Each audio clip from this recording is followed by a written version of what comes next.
ગત 30 જુલાઈના રોજ રાજકોટ શહેરમાં ભાવનગર રોડ ખાતે આવેલ પ્રાઇમ એન્ટરપ્રાઇઝીસ નામની આંગડિયા પેઢીમાં એક લૂંટની ઘટના બની હતી, જેમાં સવારના ટાઈમે બે આરોપીઓ એક હથિયાર બતાવી અને ફરિયાદી પાસેથી 19 લાખ રૂપિયા રોકડા લૂંટી લીધા હતા. માનનીય સીપી સર બ્રજેશ કુમાર જાસર અને એડિશનલ સીપી સર ચૈતન્ય મંડલિક સર દ્વારા રાજકોટ શહેર ક્રાઇમ બ્રાન્ચ અને બી ડિવિઝનની ટીમોને આરોપીઓને ઝડપથી પકડી પાડવા માટે અને ડિટેક્ટ કરી મુદ્દામાં રિકવર કરવા બાબતે સૂચના કરવામાં આવેલ હતી. આ કાર્યવાહીના અનુપાલનના ભાગરૂપે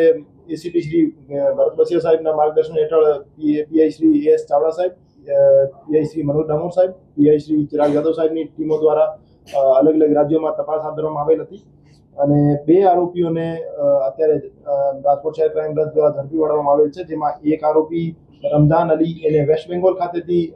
હસ્તગત કરવામાં આવેલ છે અને એક બીજો આરોપી પ્રવીણ સન ઓફ ખજીઓ એને મથુરા ખાતેથી હસ્તગત કરીને રાજકોટ ખાતે લેવામાં આવેલ છે અને જે બે આરોપીઓ છે એની વિગતવારની પૂછપરછ અત્યારે હાથ ધરવામાં આવેલ છે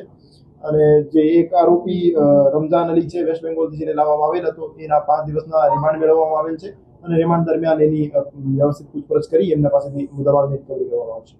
સર, આજે બંને આરોપી ઝડપાણા છે, તેમાંથી મુખ્ય આરોપી કોણ છે ને પોલીસ પકડથી બચવા કયા કયા રાજ્યોમાં ફરતા હતા? એ જે આરોપી જે અત્યારે પોલીસની શકંજામાં છે રમઝાન અલી અને પ્રવીણ, એ બંને આરોપી જે છે એને લૂંટ કરનાર આરોપીઓ આસુ અને ઈલુ એનો બેકઅપ પ્રોવાઈડ કરાવતા હતા અને એમની મદદગારીમાં હતા. એ રમઝાન અલી દ્વારા રાજકોટ શહેરમાં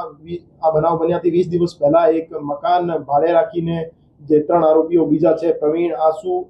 અને ઈલુ, આ ત્રણેયને મકાન અપાવવામાં આવેલ હતો અને પછી જે મુખ્ય આરોપીઓ આસુ અને ઈલુ છે જેને લૂંટ કમિટ કરી છે એ બંને રેકી કરી હતી અલગ અલગ જગ્યાઓની અને પછી 30 તારીખે છેલ્લે એને આ લૂંટ કમિટ કરી અને પછી અહીંથી અલગ અલગ જગ્યાએ અલગ અલગ રાજ્યોમાં નાસી ગયા હતા, જેમાંથી રમઝાન અલી વેસ્ટ બેંગોલ ખાતે જતો રહ્યો હતો અને પ્રવીણ જે છે એ મથુરામાં જતો રહ્યો હતો. તો અમારી ટીમો Rajasthan, UP, MP, West Bengal ઇત્યાદિ રાજ્યોમાં તપાસ કરીને પછી છેલ્લે રમઝાન અલીને વેસ્ટ બેંગોલ ખાતેથી ઝડપી પાડવામાં આવેલ છે અને પ્રવીણને મથુરા ખાતેથી પકડવામાં આવેલ છે. બાકી જે બે આરોપીઓ છે એની અત્યારે શોધખોળ ચાલુ છે.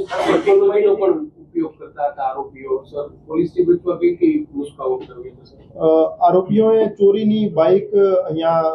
રાજકોટ ખાતેથી ચોરીને પછી એનો ઇસ્તેમાલ લૂંટમાં કર્યો હતો, જેની નંબર પ્લેટ પણ ખોટી હતી અને ઘણા બધા જગ્યાએ એમને પોતાની આઈડેન્ટિટી છુપાવવાનો પ્રયાસ કર્યો હતો, પણ રાજકોટ શહેર ક્રાઇમ બ્રાન્ચ દ્વારા એમની વ્યવસ્થિત તપાસ કરી અને એને આઈડેન્ટિફાઈ કરવામાં આવેલ હતા અને પછી છેલ્લે બેને પકડી પાડવામાં. જે આરોપી પકડાય છે એ અગાઉ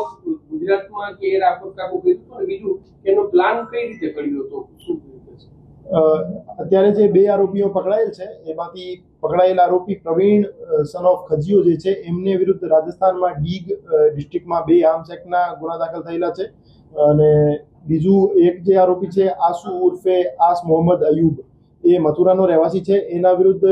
ઓનલાઈન રેકોર્ડ ચેક કરતા આઈસીજીએસમાં 22 લૂંટના અને ડેકોઇટીના ગુના એમના વિરુદ્ધ દાખલ થયેલા છે અને અમારું માનવું છે કે ઓફલાઈન રેકોર્ડ તપાસવામાં આવે તો એના વિરુદ્ધ 40 કરતા વધારે ગુના દાખલ થયેલા હોય છે. એ હથિયાર અમારું હજુ સુધી માનવું છે કે એ સાચું જ હતું અને આસુ ઉર્ફે આસ મોહમ્મદના કબજામાં હતું અને જ્યારે એ આરોપી પકડવામાં આવશે તો એમની પાસે હથિયાર પણ કબજે કરવામાં આવશે.